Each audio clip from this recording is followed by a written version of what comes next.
Good afternoon all of you. तो student, आज हम भारतीय राज्य व्यवस्था और भारतीय इतिहास का एक ऐसा टॉपिक जो अधिकतर परीक्षाओं में जहाँ से कई बार क्वेश्चन बना है और आगे भी बनने की संभावनाएं है, ऐसा टॉपिक है भारत के प्रमुख गवर्नर जनरल। तो भारत के प्रमुख गवर्नर जनरल कई बार हम पढ़ते हैं जब शुरुआत में कि बंगाल का प्रथम गवर्नर कौन था, बंगाल का प्रथम गवर्नर जनरल कौन था, भारत का पहला गवर्नर जनरल कौन था, भारत का अंतिम गवर्नर जनरल कौन था, भारत का पहला वायसराय कौन था, भारत का अंतिम वायसराय कौन था। तो इन सारे जब ये प्रश्न हमारे सामने होते हैं तो इनमें बहुत बड़ा कन्फ्यूजन हमारे दिमाग में रहता है। तो आज इसी कन्फ्यूजन को दूर करने के लिए मैं इस क्लास को लेकर आया हूँ। तो आइए शुरुआत करते हैं आज की क्लास की, भारत के प्रमुख गवर्नर जनरल। तो हम सब जानते हैं प्लासी के युद्ध के बाद, प्लासी का जब युद्ध हुआ तो ईस्ट इंडिया कंपनी की तरफ से लॉर्ड क्लाइव ने ईस्ट इंडिया कंपनी का नेतृत्व किया था। और उसके बाद ईस्ट इंडिया कंपनी जब युद्ध जीतती है तो लॉर्ड क्लाइव बंगाल के पहले गवर्नर बनते हैं। उसके बाद ईस्ट इंडिया कंपनी को रेगुलेट करने के लिए हम सब जानते हैं ब्रिटेन की सरकार एक अधिनियम लाई थी जिसको हम बोलते हैं 1773 का रेगुलेटिंग एक्ट। और उस एक्ट के माध्यम से जो बंगाल का गवर्नर होता था उसको बंगाल का गवर्नर जनरल बना दिया गया। और बंगाल का ऐसा पहला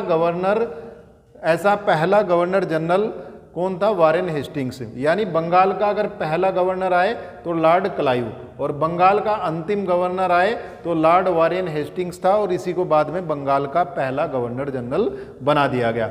उसके बाद बंगाल का अंतिम गवर्नर जनरल यानी 1833 का जब अधिनियम आता है, चार्टर एक्ट आता है, तो उस चार्टर एक्ट के माध्यम से जो बंगाल का गवर्नर जनरल था उसको अब संपूर्ण भारत का गवर्नर जनरल बना दिया गया। और ऐसा बंगाल का अंतिम governor general Lord William Bentinck था जो भारत का पहला गवर्नर जनरल बना। उसके बाद हम सब जानते हैं भारत में एक बहुत बड़ा आंदोलन हुआ जिसको हम पहला स्वतंत्रता संग्राम बोलते हैं, 1857 की क्रांति। और उस क्रांति के दौरान भारत का जो गवर्नर जनरल था वो था लॉर्ड कैनिंग। और 1857 की क्रांति का जो परिणाम हुआ, ईस्ट इंडिया कंपनी का शासन अब तक भारत पे था और उस ईस्ट इंडिया कंपनी के शासन को समाप्त कर दिया जाता है और भारत का शासन सीधे ब्रिटेन की महारानी के अंडर में आ जाता है। और उसके प्रतिनिधि को अब भारत में वायसराय कहा जाने लगा। यानी जो गवर्नर जनरल होता था उसी को अब क्या कहा जाने लगा? वायसराय। और ऐसा पहला वायसराय भारत का लॉर्ड कैनिंग था। तो क्वेश्चन आता है कि भारत का पहला वायसराय कौन था? Lord Canning. उसके बाद भारत 15 अगस्त 1947 को आज़ाद हुआ और 15 अगस्त 1947 से पूर्व तक ब्रिटेन के अंडर में हमारा शासन चलता था और ब्रिटेन की महारानी का प्रतिनिधि वायसराय होता था। और ऐसा अंतिम वायसराय कौन था? Lord Mountbatten. और स्वतंत्रता के बाद भी भारत का जो पहला गवर्नर जनरल बना वो लॉर्ड माउंटबेटन बना। तो इस प्रकार भारत का अंतिम वायसराय भी लॉर्ड माउंटबेटन और स्वतंत्र भारत का पहला गवर्नर जनरल भी कौन बना?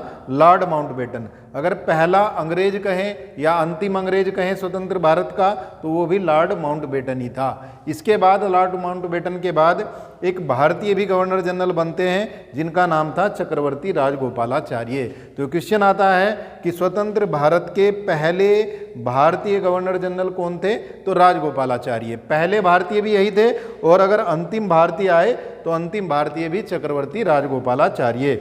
उसके बाद अगर ये पूछ ले कि स्वतंत्र भारत का अंतिम अंग्रेज गवर्नर जनरल कौन था, तो स्वतंत्र भारत का प्रथम अंग्रेज कहें या अंतिम अंग्रेज कहें तो लॉर्ड माउंटबेटन। तो इस प्रकार आज की क्लास में हमने पढ़ा बंगाल का पहला गवर्नर लॉर्ड क्लाइव, बंगाल का अंतिम गवर्नर वारेन हेस्टिंग्स और प्रथम गवर्नर जनरल वारेन हेस्टिंग्स। इसी प्रकार बंगाल का अंतिम governor general Lord William Bentinck और यही भारत का पहला गवर्नर जनरल बना।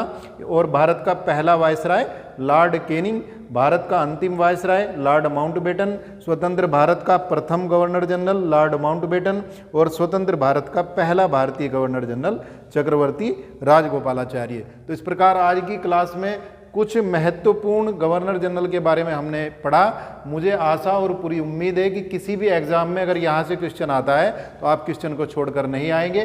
धन्यवाद, नमस्कार, पुनः मिलते हैं एक और नई क्लास के साथ। सभी का आभार, धन्यवाद।